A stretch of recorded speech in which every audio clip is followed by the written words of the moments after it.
Baik, halo teman-teman. Jadi kembali bersama saya Sudah Sanu dan pada kesempatan kali ini kita akan membahas materi pembelajaran IPS SD yaitu tentang kurikulum IPS SD. Baik, untuk mempersingkat waktu langsung saja kita ke pembahasan materi pertama yaitu mengenai hakikat pendidikan IPS di SD. Nah, ilmu geografi, sejarah, ekonomi, dan sosiologi merupakan disiplin dari ilmu-ilmu sosial. Sementara dalam kehidupan bermasyarakat, tumbuh pula aspek nilai, norma, bahasa, seni, dan budaya. Merupakan kajian yang berbeda dengan ilmu sosial. Namun, dengan kehadiran IPS, keduanya dapat diintegrasikan dan saling berhubung satu sama lain. Nah, pendidikan IPS di SD memiliki tujuan untuk membina peserta didik menjadi warga negara yang baik, yang memiliki pengetahuan, keterampilan, dan kepedulian sosial yang berguna bagi dirinya sendiri, serta bagi masyarakat dan negara. Nah, dalam pembelajaran pendidikan IPS SD terdapat perkembangan kurikulum dalam pendidikan IPS di sekolah dasar. Menurut Undang-Undang Nomor 20 Tahun 2003, kurikulum mencakup program yang sudah dirancang, top of form, dan peraturan yang mengatur materi pelajaran serta metode pembelajaran. Secara etimologis, kurikulum berasal dari kata Yunani yaitu kurir yang mengacu pada jalur perlombaan. Hal ini mengimplikasikan bahwa kurikulum merupakan jalur pembelajaran yang harus diikuti oleh siswa.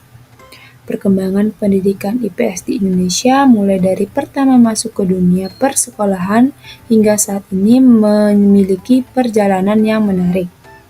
Pada tahun 1974, pendidikan IPS resmi diintegrasikan ke dalam kurikulum nasional melalui kurikulum 1975. Nah, pada tahun 1974 sampai 1975, pendidikan IPS SD mulai diperkenalkan di Indonesia melalui kurikulum 1975. Sebelum itu, pendidikan IPS diimplementasikan oleh IKIP Bandung melalui suatu proyek Perintis Sekolah Pembangunan atau PPSP di tahun 1972. Di dalam kurikulum ini, IPS mencakup disiplin ilmu utama seperti geografi, sejarah, dan juga ekonomi, serta terdapat ilmu pendamping seperti sosiologi, antropologi, dan juga politik. Pendidikan IPS di tahun ini dibagi menjadi 4 profil. Yang pertama ada pendidikan moral Pancasila, yang kedua IPS terpadu untuk SD, yang ketiga IPS terkonfederasi untuk SMP, dan yang keempat IPS yang terpisah untuk SMA. Nah, selanjutnya IPS mengalami penyempurnaan kurikulum pada tahun 1984 sampai 1990. Nah, pada tahun 1984, kurikulum membawa penyempurnaan di dalam pendidikan IPS dengan memasukkan nilai-nilai P4 atau pedoman penghayatan dan pengamalan Pancasila ke dalam aspek pendidikan moral. Konsep pembelajaran IPS ini berkembang dengan dua pendekatan. Yang pertama ada citizenship transmission atau tradisi pembelajaran pendidikan IPS yang memiliki tujuan untuk meneruskan nilai-nilai kewarganegaraan kepada generasi muda, dan yang kedua ada social science atau ilmu pengetahuan sosial yang mempelajari perilaku manusia dengan lingkungan sosialnya. Nah, selanjutnya ada kurikulum IPS pada tahun 1994, yang dimana perubahan besar terjadi pada kurikulum 1994 setelah diberlakukannya Undang-Undang Sisdiknas Nomor 2 Tahun 1989. Pada kurikulum ini, pendidikan moral dan P4 digabungkan menjadi satu mata pelajaran yaitu kewarganegaraan atau sering kita sebut dengan PPKN. Mata pembelajaran IPS untuk SD ini tetap menggunakan pendekatan terpadu, sedangkan untuk SMP menggunakan pendekatan terkonfederasi dan di SMA IPS disajikan dengan secara terpisah. Nah, yang keempat, kurikulum pendidikan IPS berkembang lagi menjadi penerapan kurikulum berbasis kompetensi atau yang bisa kita sebut dengan KTSP pada tahun 2006. Pada tahun 2006, kurikulum IPS mengalami perubahan dengan diperkenalkannya kurikulum tingkat satuan pendidikan atau yang bisa kita sebut dengan KTSP. Dalam kurikulum ini, penekanan pada kriteria ketuntasan minimal atau KKM itu diperkenalkan dan IPS diajarkan secara terintegrasi dari jenjang SD dan SMP, sementara di SMA, pelajaran IPS ini diajarkan secara terpisah. Nah, pada tahun 2013, kurikulum pendidikan berubah lagi menjadi kurikulum K13, yang dimana kurikulum K13 ini merupakan kurikulum yang lebih terintegrasi. Nah, dalam pendidikan IPS, di jenjang SD dan juga SMP menggunakan model keterpaduan, sedangkan di SMA tetap menggunakan pendekatan terpisah. Nah, kurikulum K13 ini juga mengakomodasi nilai-nilai keterampilan abad ke-21, meskipun terdapat tantangan dalam penyampaian keterampilan soal yang masih banyak. Nah, pada tahun 2022, kurikulum pendidikan berubah lagi nih menjadi kurikulum merdeka, yang dimana kurikulum merdeka ini diperkenalkan pada tahun 2022 sebagai respon terhadap kebutuhan peserta didik yang agar menjadi fleksibel dan juga adaptif. Nah, kurikulum ini juga memberikan kebebasan bagi sekolah untuk menyesuaikan pembelajaran sesuai dengan kebutuhan peserta didik. Dalam konteks pembelajaran IPS, pendekatan ini membuat pengintegrasian proyek berbasis masalah dan juga pengembangan kompetensi sosial siswa, yang dimana siswa diajak untuk lebih aktif di dalam proses pembelajaran dengan memanfaatkan berbagai sumber belajar dan juga teknologi. Nah, selanjutnya di sini aku bakal ngejelasin materi mengenai pokok perkembangan kurikulum untuk pendidikan IPS di SD. Nah, jadi ada 5 hal pokok yang berhubungan dengan perkembangan kurikulum untuk pendidikan IPS di SD, yaitu yang pertama, pembelajaran IPS di SD hendaknya mengembangkan kemampuan memahami berbagai fenomena sosial yang meliputi kemelekwacanaan pengetahuan, keterampilan, nilai dan sikap mengenai kebudayaan, ruang dan waktu, kontinuitas dan perubahan. Kemudian yang kedua, pembelajaran IPS di SD hendaknya mengembangkan kemampuan komunikasi sosial, yakni keterampilan menangkap fenomena yang terjadi di lingkungan siswa, mengemas gagasan baik berupa konsep, keterampilan, nilai, prinsip, norma maupun sikap sosial, dan sebagainya.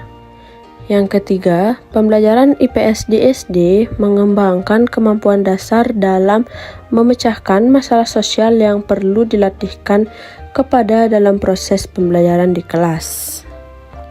Kemudian yang keempat, pembelajaran IPS di SD hendaknya mengembangkan kemampuan membiasakan diri peka, tanggap dan adaptif dan kritis terhadap lingkungan sekitar guna memelihara dan memanfaatkan sumber daya alam serta mengembangkan kehidupan yang sejahtera dan harmonis dalam kebinekaan.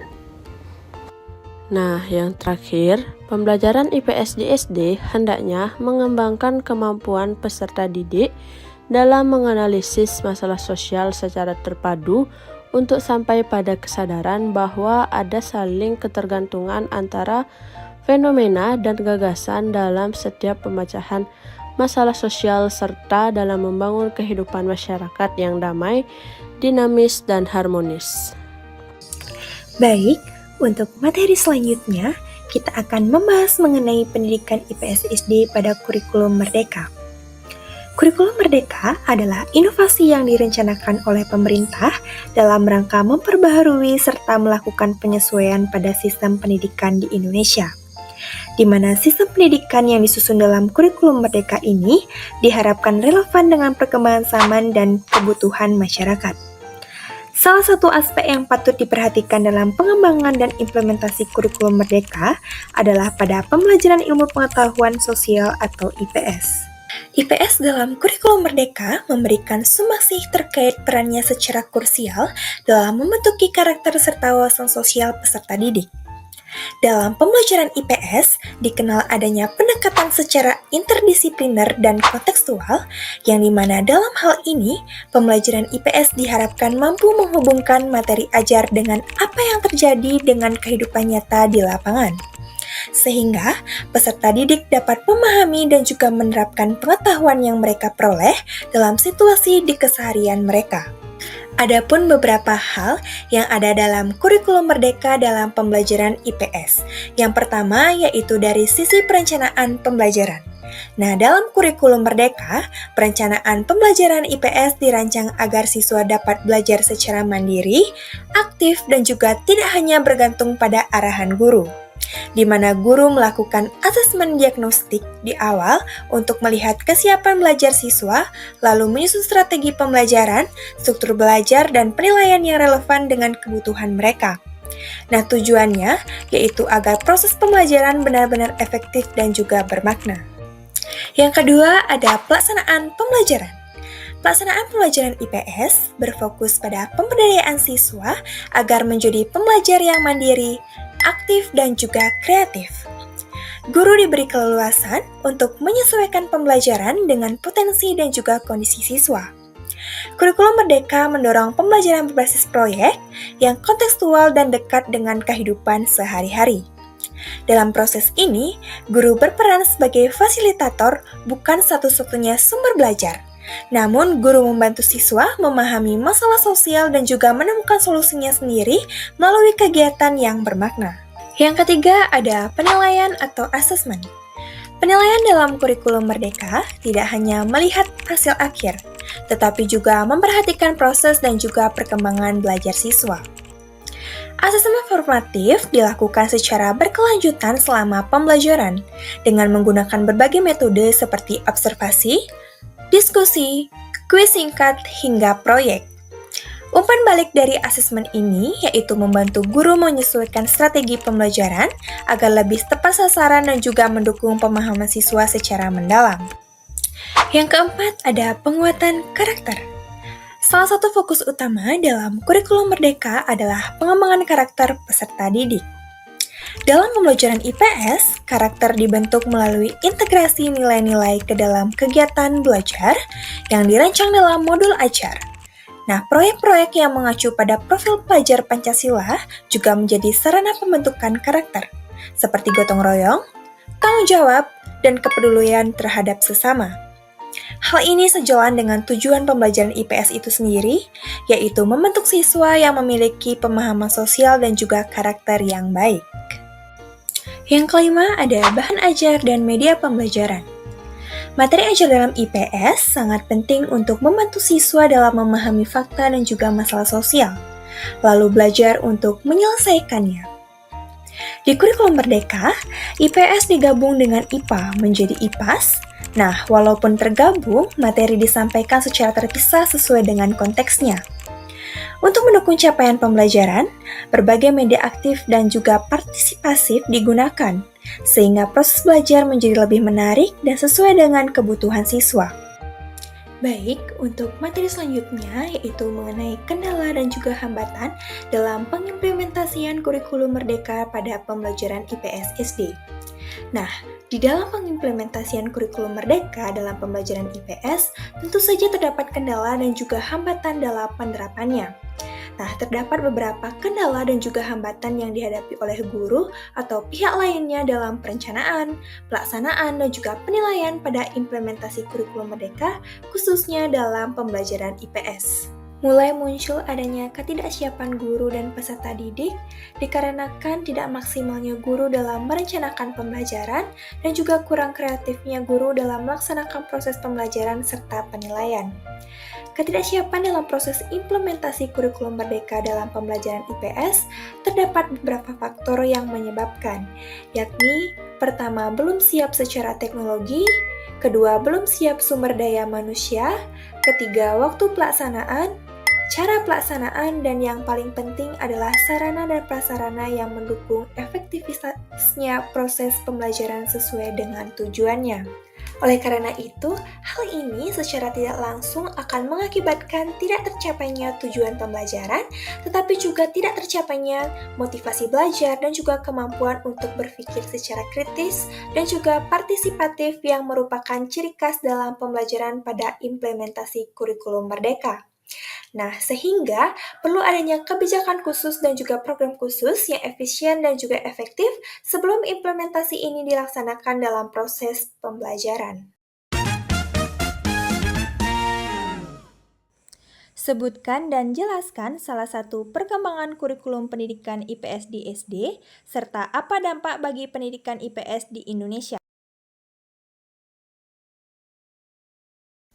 Baik, demikianlah pemaparan materi dari kelompok kami. Jika terdapat kesalahan dalam penyampaian maupun kekurangan, kami mohon maaf yang sebesar-besarnya. Sekian dan terima kasih. Sampai jumpa ketemu di pertemuan selanjutnya. Bye-bye.